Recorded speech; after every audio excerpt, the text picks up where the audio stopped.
subscribers. If you enjoy our shows, would you please donate to help keep these going? We don't want to have to put traditional ads on these shows, but this does cost money, so we really do rely heavily on donations. To make a donation to the show, please go to our website, www.southgatemediagroup.com. Go to the page for the show, and in the upper right-hand corner is a donate button. It takes you right to PayPal, and you can donate whatever amount you want. Thanks a lot for listening, everybody. And now, on with the show.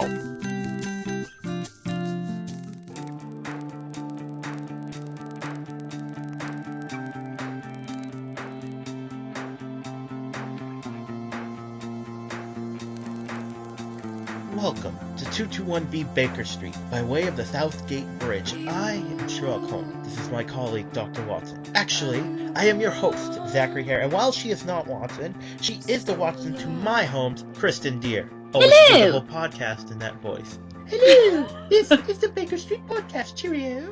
Yes, I'm Dr. God, Watson. let's not make Watson Cockney. That's what and British people hate that, by the way. They think we're all rednecks and we think they're all Cockney. We should. I have no idea what I'm saying. Because that's what because everyone imitates Mary Poppins characters whenever they do a British accent. Well, I could do a different one. I don't know. That was not bad.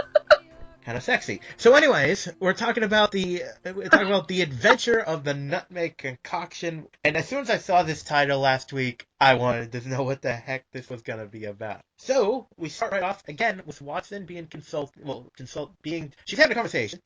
And apparently this woman, her sister, went missing. Now, it's been 5 years, so she knows that, as she says even, she's a lawyer, so it's pretty likely that, she knows her sister's probably dead, but she needs closure. Now, this brings up an interesting question. We don't know how people are finding Watson yet, do we? I mean, some people, I think it's word of mouth, but we don't know if, she puts an ad in the paper or something, if the cops refer her. We don't know how people are finding her yet.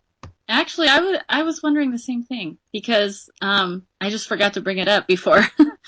But, yeah, she seems to have gotten lots of clients while Sherlock was on as well. And, yeah, we don't know. This person, the kind of thing, she's like, oh, it's 5, why would she wait? It's the kind of thing you would think, oh, maybe she saw an ad in the paper. Although, it's... Yeah, that's right. What it seemed like. It's 5, it says their anniversary, so the only thing is, it must be, if someone said so, and I hope they, you know what, I should tweet that, the fans might respond to the writers even. So, this woman goes on to say that FBI agent investigating the case believes that she was taken by a serial killer and that it's connected to other cases. Yeah. Pumpkin. Yeah, we're going to get to that.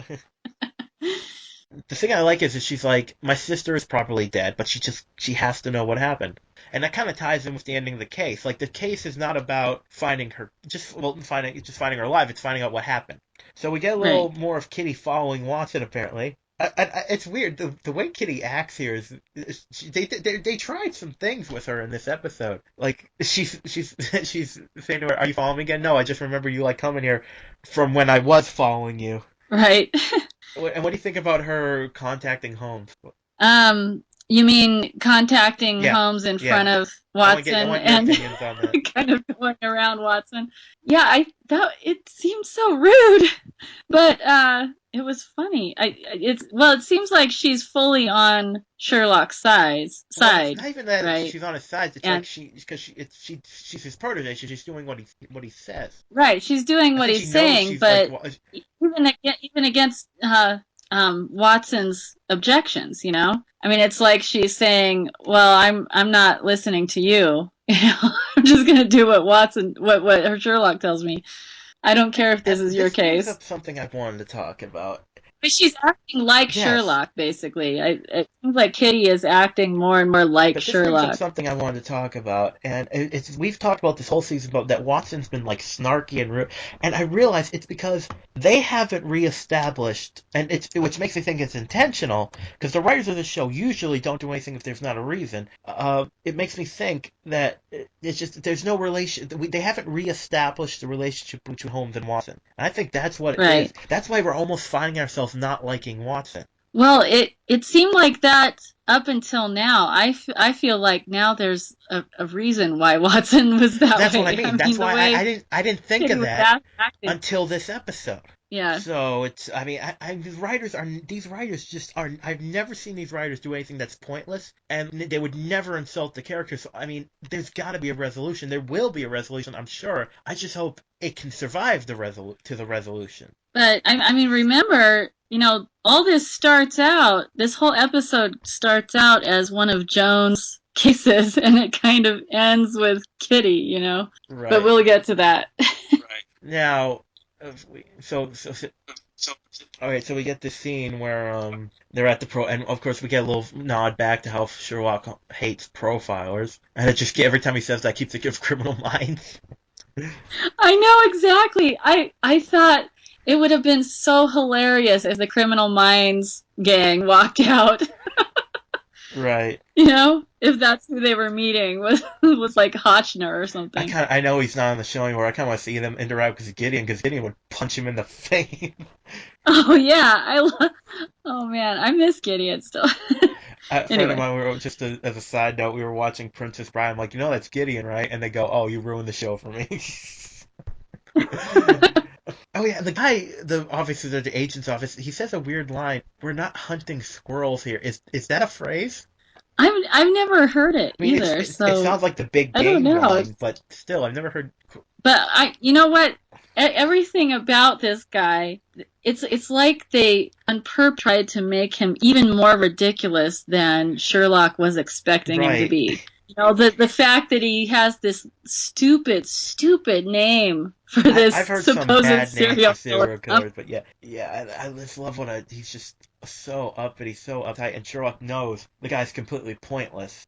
Yeah. And he's like, I mean, and it was hilarious. No, it's weird, because when Kitty laughs at him, again, like we just said, she's acting like Holmes. I mean, did he tell her to act like that, or did she just pick up on the fact, which means her deduction skills are improving, because she could sense, too, this guy, there's no reason to talk to this man. Well, right. No, she reads people good, so it is possible. I mean, but the whole thing is so hilariously ridiculous, down to the olfactory signature, Kitty, Kitty, it's like Kitty is laughing with the viewers. Yes. She sees how silly he is, too. Now, actually, what makes me think of this episode? Really, it was a Holmes. I mean, I'm not saying the character. I'm saying I am not this Holmes, like Holmes in general. This was a Sherlock Holmes episode, like a weird case of serious elements, yes. Of course, but just because I actually listened to another podcast, and I'll give them a shout out, the Baker Street Babes. It's a good podcast. People should check it out. They more talk about Sherlock than Elementary, and we might do a Sherlock episode. We haven't decided yet, but anyways, they made a point, like, is Holmes necessary in today's world? Because the whole point of Holmes back then was they didn't have forensics yet, so like he could figure out the things that the police don't need. So can you still make Holmes relevant in today's investigative society? And I think this episode's the ones that proves that. Yeah, well, also, on the funny side, we have Psych. Yeah, well, we have a ton of, how many Sherlock Holmes knockoffs? I mean, a show we both like, Forever, he's Sherlock, he's immortal Sherlock Holmes. That's the whole show. And they even called him Sherlock. They referenced that last episode. When they I'm like, oh, they admit it. Okay, so, also, it almost seems as if Sherlock is feeding his compulsion to keep busy with a fun jaunt to an idiot profiler, to make fun of him without him realizing it. It's like a game, Here's a part I really like, where he says he noticed that no one likes the guy, and he can't blame him. So, and I'm guessing he used the stationery to do this. He contacted the other people on the floor and said, and like, I'm sure they relished the chance to go behind his back and hear, ding, I have a copy. Ding, I have a second copy. Ding, I have 3 copies. I love it. I mean, the whole time you can see that Sherlock is just itching to take this profiler food down, Yes, and I like how Sherlock Holmes, because he says there is no subversion of these cases unconnected, and they go, wait, what about the smell? He's like, I have no idea, and he's like he's all giddy. Yeah, he was really having fun. He was enjoying this. He's kind of a bully himself. He was calling the other guy a bully, but. I mean, it's with good reason, but still. Yeah, so I just love it. There's no such person as Pumpkin. Yeah. Name a serial killer Pumpkin. It's the dumbest No, it would be a name good. ever. You know, it would Sounds be a all good one. cuddly. It is another name. It's almost cuddly, but I think it could still have a serial killer vibe to it. The Baker. It's better than Pumpkin. Yeah, Because it is. you could The bake. It makes people baker, think, oh, it's yeah. baking people. He's baking people. Well, also, well, never mind. The baker. And of course, as we know, he would have two partners. Do you know who his partners would be? Uh, Yeah. you mean the baker? Nope. The Sugar and butcher and the spice? candlestick maker. The baker and the. Okay. And to borrow from something from the Before the Bat podcast, but now we get Holmes. I'm all Yeah. thinking, I don't know where I was going with that. Spice Yeah, Girls? I don't know where you're going with that either, but but oh my god, it is totally like it's the Psycho Spice Girl Pumpkin. But the writers probably intentionally said, "What is the stupidest name could we make for the guy that uses nutmeg?" Someone said Pumpkin, and they're like, perfect. Yeah, I mean, everything about this guy was foolish. So they had to come up with a foolish name as well to go with do their job right, but we gotta remember these are the people who couldn't find Whitey Bulger for 15 years. They're not exactly the greatest minds of their. Not all of them are criminal deductionists, Right. So I like this, and I like this part where Holmes says you should handwrite him the letter. Like I like how Holmes believes, and it's true though. If you get a handwritten letter from someone, you're gonna pay attention. Yeah. And we get little snippets of Watson. I'm not. We'll talk about when we get there, but I'm not sure about the resolution or the of Watson and Andrew. But we'll talk about that when we get to it. So he notices the apartment keys. He's like, yeah, we all have keys. He's like, yes, but we have an extra identical one, so it's got to go somewhere in the other apartments. And why would she have? So she sends Kitty and I love how Watson just go she barely has an objection for them just taking over the case. She just goes with it. I don't. Like I said. I thought that was kind of odd because they really took it over. They basically just stole the whole thing. Again, I know there's gonna be a resolution to this. I just hope it. Oh man, I'm just worried that the show won't. I mean, I want the show to last at least 5, maybe even 6 seasons. I really do. Longer would be great. But yeah, that would be awesome. But I also I'm wondering if part of it is because like Sherlock gets another dig in at Joan for moving out. And basically says she's not fully trained to his liking, with speed reading skills. That was weird. But I mean she can't keep up on reading the profile, but he makes it impossible because she doesn't know what he's searching for. He's searching for something specific, which something he already suspected, and so he made it impossible for her to speed read through that thing, and yet he uses that as a dig to her, and so I think that he's still bitter about that, and maybe that's why Joan kind of gives in a little bit. I don't know. It just seemed like a little too easy. Now, I like the scene that she's going up this. Now, when I first watched the episode, I'm like, I thought her humming the Beethoven thing was kind of forced. Like, oh, let's just make Kitty into classical music for no reason. But then I realized during the rewatch, there is a connection if you look for it. Because this is how and the human mind could work like this. There is which do you remember which one she was humming? Beethoven's. And Beethoven 6. No, they're on the clarinet. 6th floor. So I'm like, oh my god, is that why? Because the human mind would think of that. Hey, 6, Beethoven 6, da. Yeah. And we get this line. Actually, that would make sense.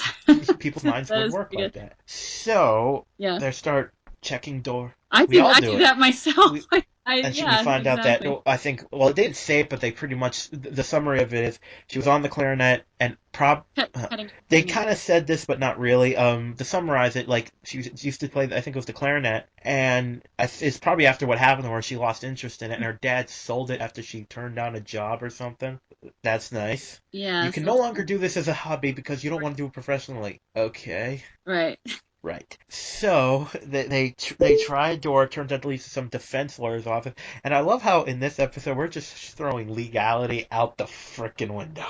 Because they're just and not only are they sitting in his office, they went through his apartment. They're so They went through bold about his it. stuff. Yeah, they just so boldly sit there waiting for the guy. And they don't even flinch when he's surprised and kind of threatening the guy them. has an alibi, and he's actually concerned about it. So he's like, well, he actually gives them information that, and they don't believe that he's the one that did it. Yeah, I love how he uses that old line of, I didn't want to have an affair. Shut up. I hate when people say that. I didn't want, it just happened. I didn't mean to have an affair. Your clothes just fell off and then you fell on her?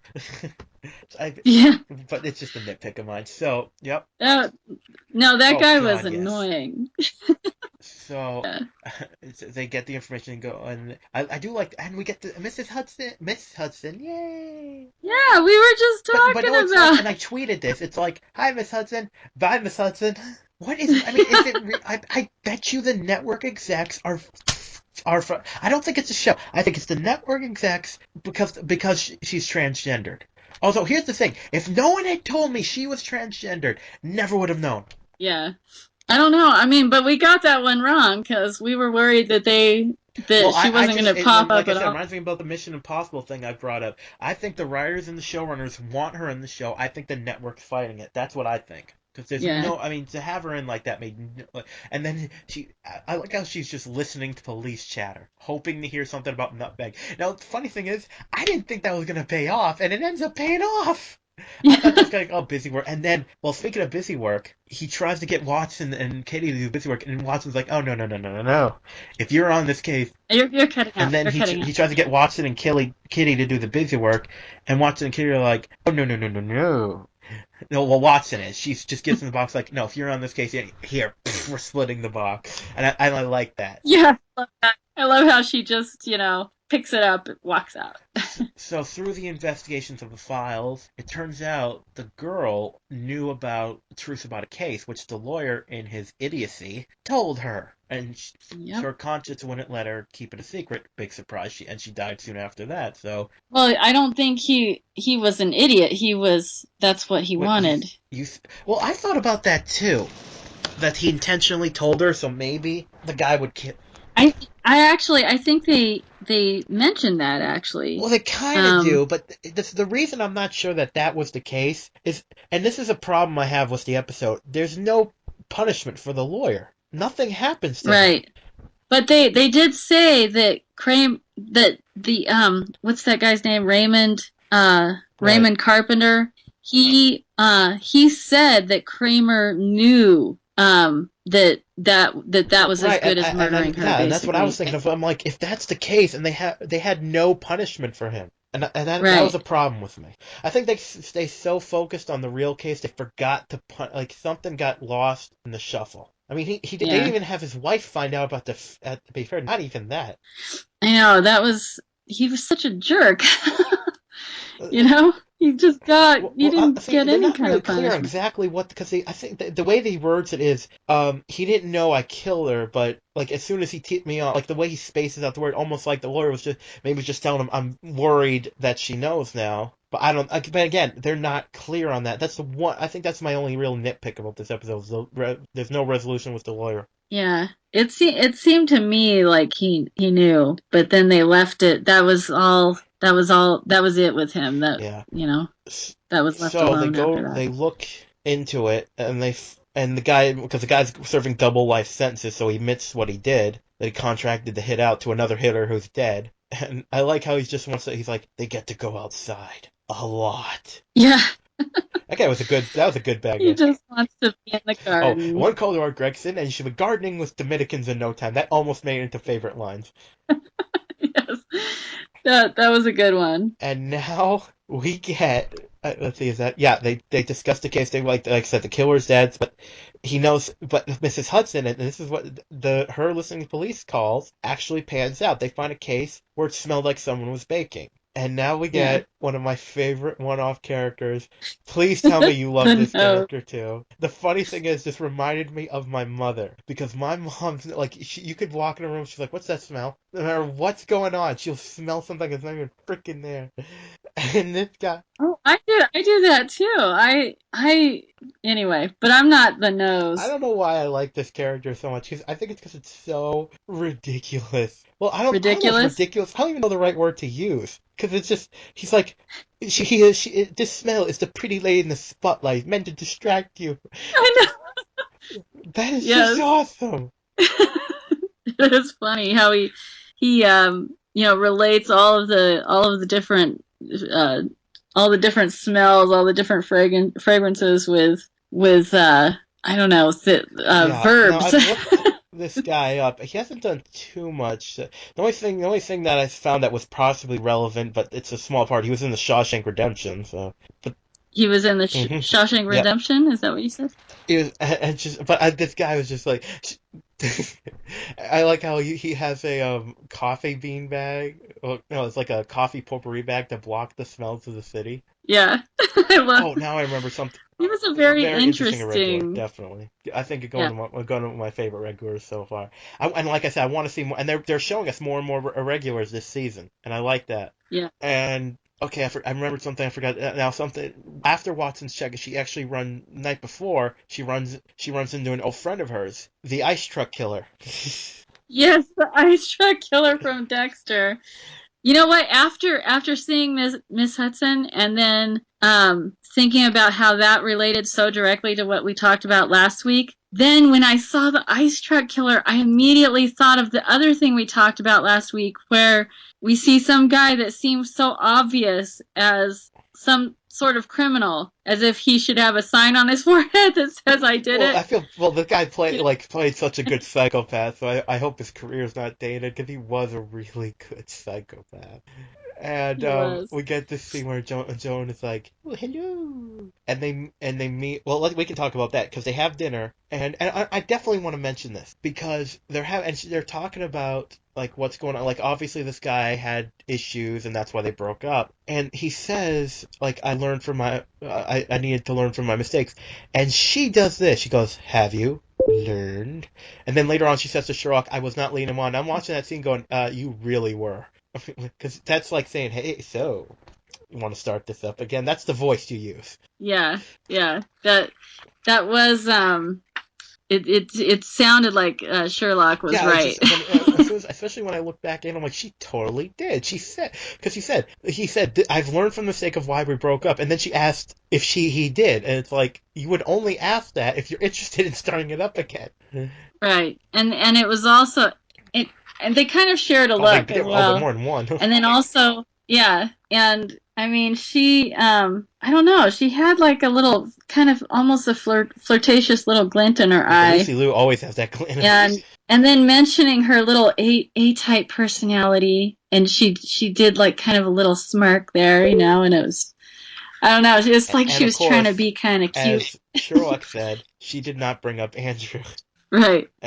And it brings up some interesting points that I'm going to talk about when we get closer to that part. It was very subtle, though. Very much so. So back to after the news leaves, Holmes realizes they're connected not by the criminals, but by the guy cleaning up the crime scenes. And yes, I thought that was really interesting, and it's an interesting way to go with that. So Holmes brings this to Gregson. Gregson's like, "What, really? You saying the guy use it?" And Holmes goes, "We use cleaners." Well, and he says that but the second he said cleaner, I knew exactly what he meant. I'm like, that's always been a staple of criminology. They do use guys they call. I mean, I've seen it in movies. I don't know. I'm guessing someone must use it in real life in the criminal world, like the person you call when you want a crime scene taken care of. We've seen that. So Gregson seems like almost surprised. But I'm like, no, he would know about this. But anyways, Holmes saying if we can catch this guy or girl, that it would lead, because he could he would have firsthand knowledge of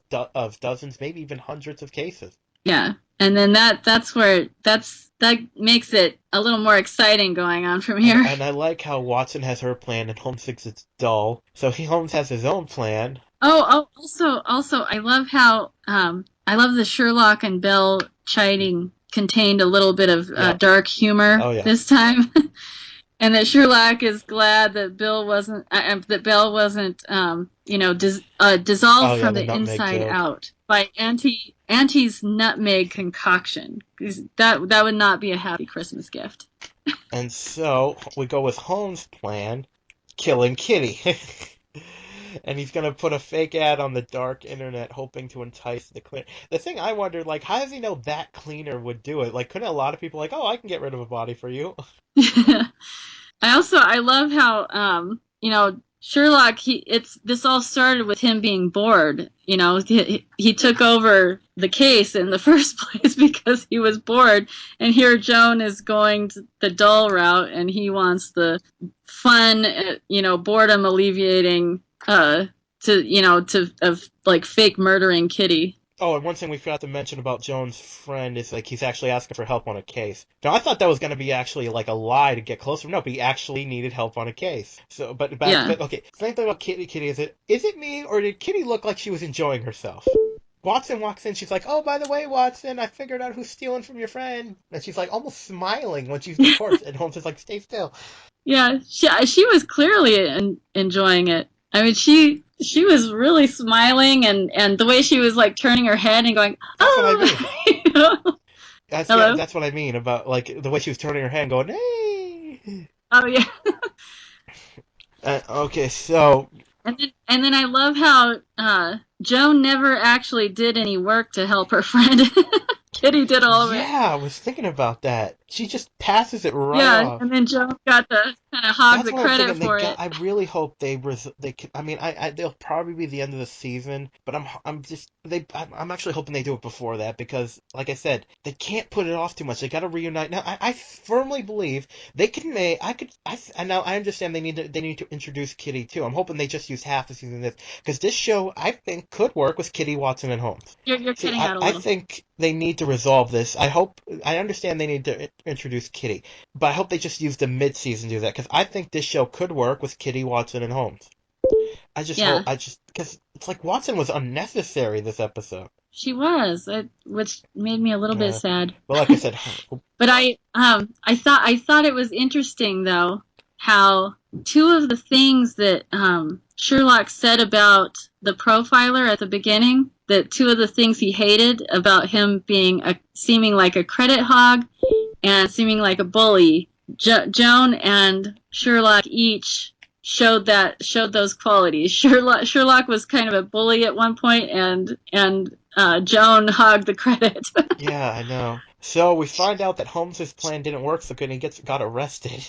I love this line. It's like, the presence of a living Kitty and a call to Captain Gregson helped me God. And I like how Jones actually smiles at him about it. Yes. And I love how Joan here, prefers the tedium, as Sherlock would put it. But Sherlock, he's like forced to go into the tedium, except that he still can't handle it. He sends Kitty to do it and goes a different route. They talk, of course, a bit about her and Andrew. And I like the idea here because he's saying, you are an eccentric person. Well, essentially like me. You are not going to be, you think you have to have, it's a lot like in the first season when he's saying you should be a detective. He's saying you like a normal relationship is not what you really want, even though you think you do. And that could be an interesting route, because of course in the original books, they basically like get Watson married and then kill off his wife, both in the span of a line. But that could be a great way to handle Watson not having it's like making her like sort of bohemian, and I would be fine with that. Yeah. Yeah. We need to see more. I like this idea of her having this conventional side that comes from her upbringing, but that her true nature is eccentric. And I think we need to have. It'd be very refreshing to have a intelligent, successful woman in that kind of relationship, sexual kind of thing in an American show. Because we never see that, like, ever. And even in a cable show, it's not even close to that. But it would be refreshing, especially in a CBS show. That would be interesting to see. Well, I also like that we have a lot, it means we have a lot more to see from Watson. We get to see Watson grow more because we don't get to really see that eccentric side, especially now. So I'm wondering, like, how how long and how much that side is going to come out. Maybe how they're going to develop that's that. the point. Maybe that's why she's acting like this. Sherlock left, and she's like suppressing, even though she's still a detective, she's like suppressing that. Sherlock brings out that side of her, so she suppressed that side with him not being around. Right. So we'll see how that resolves. So through their investigation, she's going for being successful and exactly, organized. Exactly. And Now, through their investigations, I like how Holmes, he's like, this painting is hideous. I must find out more about it. And apparently it leads into a series of paintings about the hallucinogenic effects of nutmeg. Now, I have heard of this, that like too much nutmeg can make you loopy. Nutmeg. I have heard of this, that nutmeg can make you loopy. I heard that too, but I thought it was just really not very much at all. But I heard it's got to be like a lot, and I like how apparently Holmes knows, because he's like, I wouldn't recommend it, like implying that he tried it. Yes. I love that little subtle adding of information. Yeah. So through they find the identity of a guy who went to which I knew people did this, but I never realized it was like a trade school, like a crime scene cleaner. And it's probably good work too if you do it right. I couldn't do it. I would think so. No. Yeah, Kristen Zek. Okay, let's get the brain. Hey, get the brain splatter on the wall. I'm gonna get the remains over here. No. I mean, I like gag if I smell strong trash.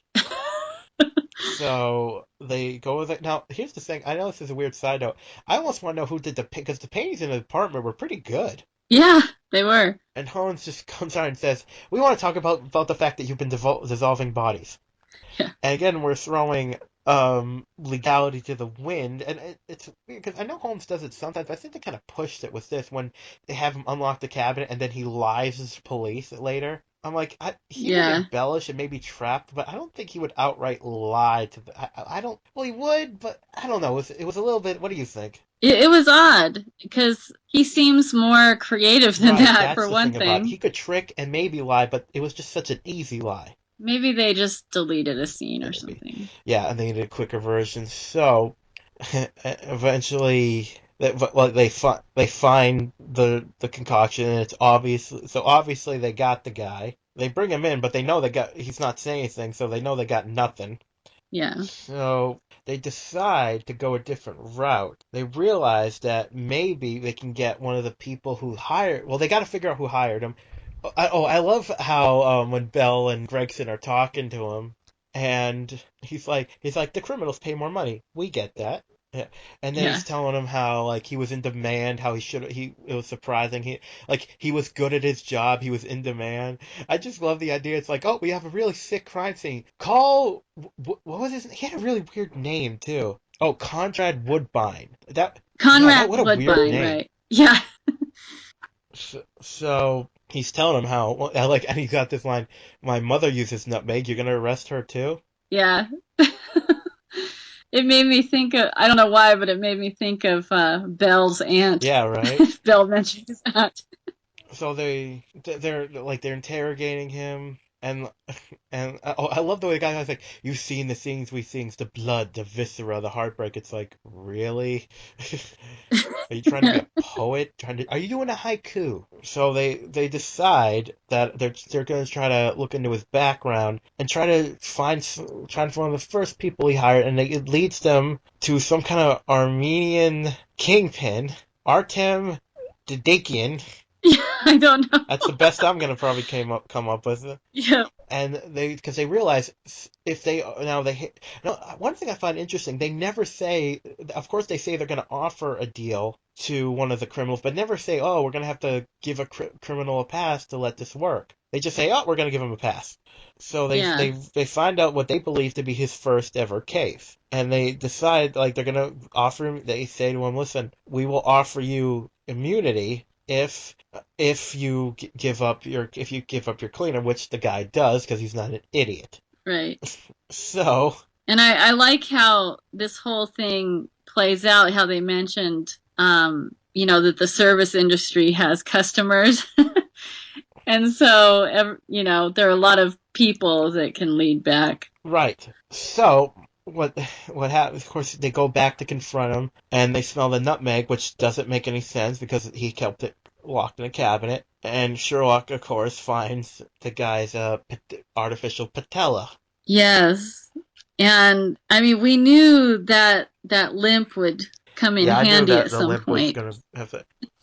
I don't really like it when they have to do that to keep the story going. Give someone a limp or something, but and then they have to use that to fit into a certain narrative. But I have to say that this one was one of the best uses of that technique because being able to identify the cleaner as being cleaned. The nature of the material would not have allowed them to identify him as the cleaner otherwise, so they had to have something. And of course, we get the line where Sherlock throws back in Joan's face, "Is our investigation bothering you?" Oh, yes, I like how he turns it around on her. Now, she was wearing I don't know if you noticed this, but she was wearing a very distinctive, like, it looked like a bloody rib cage. That I'm like, because they did that a lot last season. They have her wear weird shirts. And I've always wondered how intentional it is and if it's trying to reference anything. But again, Watson and I don't know how that one would relate to this. that's why. Well, it's just something I thought of. So. Yeah. And it's weird because Holmes is actually, like, this scene felt like Holmes and Watson again. When he's telling her, he's essentially telling her, "I care about you and I like the person you are and the person you're becoming." Yeah. And I definitely, it was kind of a throwback. I like that scene. It just felt like, and this is that's what it proves to me that they need to reconnect them. They need to, and I know it's going to happen. I know their reconnecting is going to happen. You know what I mean? I know them reconnecting is going to happen. I hope it's soon. Yeah, I thought it would begin with this episode because, or was it last episode? It was as soon as Watson agreed to take over more of the work so that Kitty could have a break. But it seems like they're not taking her up on that. Well, I know it's so weird because technically, well, in a way, she's having them take up her case, which doesn't really. No, but I'm hoping it's going to start fixing that when the season comes back. Now, I did like. I'm wondering if it was out of order or something. Because that does happen. I wonder if we can find out the original lineup. But we get this great thing where Watson was like, "You hired him to turn them into soup," and he goes, and his face just stonewalls. Goes, "Sorry, don't know what you're talking about." It's like, wow, I want to play poker with you sometime. That guy who was turned into soup, he was kind of a mess anyway. Oh, I know, right? Yeah, I mean, he seemed like he was addicted to something. I don't know if it was nutmeg or what. So anyway, so get back. They've hit a snack in the case because there's no way he would have shared his message, so it must mean he has a partner. But they've received absolutely no clues to. Now, it's funny because usually when the part was the guy making a deal, you would think, oh, that's the resolution of the case. But no, with him dying and there's a good chunk of the episode still left, they got to figure out. You know what's funny? This is just like the episode with the mobsters when he finds a piece of the guy in the sink. It's just like that when you think about it. So it turns to the first Holmes is being all huffy with and he actually goes, "Why am I doing this? You clear off the board." Yeah. And here he's supposed to be giving Kitty a break. Well, even though he's giving Kitty a break, he's still Holmes. Yeah, but I do think it's interesting how, I mean, the whole thing starts out as one of Joan's cases, and it's a really small case. And here we have Kitty basically solving it in the end. Right, and as she's taking the stuff Kitty off the board. Even Sherlock has kind of not. I mean, he hasn't given up, but he's given up for now, basically. Right, and Kitty. Well, he says he has it. Kitty makes the deduction that the guy who was at the trial of the guy they visited at the hospital was the super at the building, and that was like a Holmes level recollection. Yeah, I mean, but you could see that she hadn't given up yet. As she was taking everything down, she was studying each piece of evidence. And then, so it made sense that she saw the guy in there, but it was surprising that she remembered. I mean, even Holmes didn't remember. She had to point him out.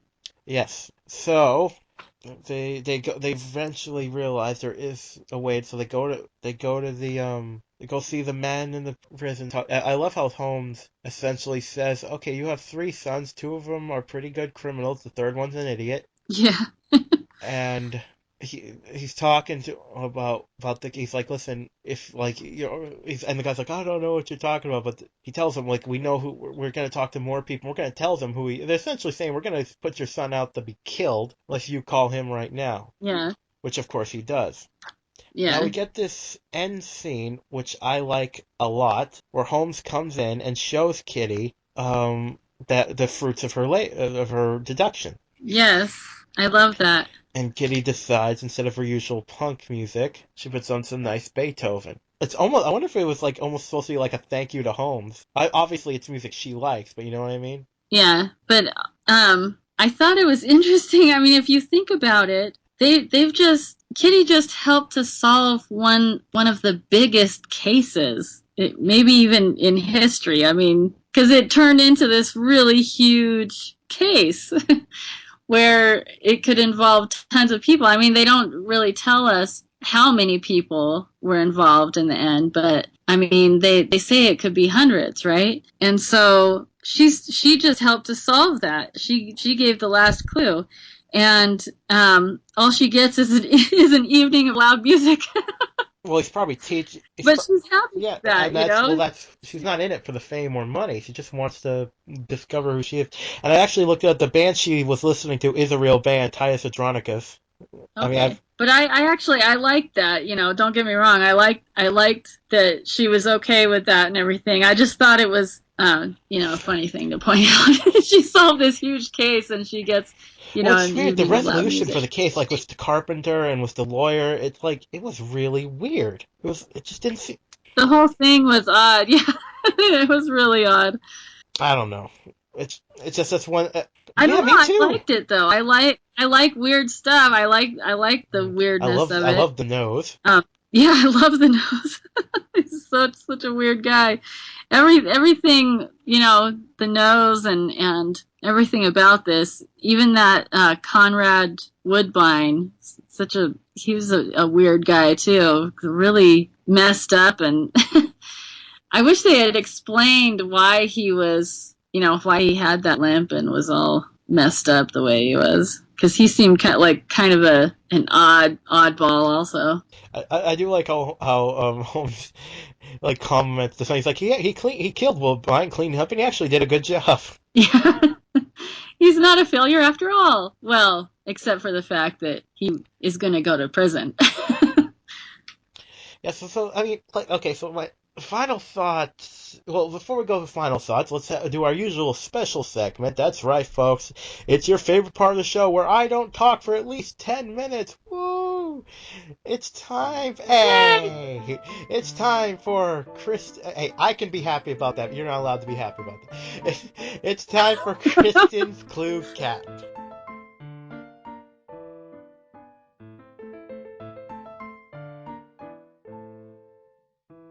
So the case this week was the missing woman, Jessica Holder, and then becomes the murder of the woman, and then they stumble upon many murders and murderers, and then the cleaner involved in those many murders. Okay, so there actually weren't that many clues this week, only about 5. The first clue being the smell of nutmeg at each of the murders and at the scene of the missing woman.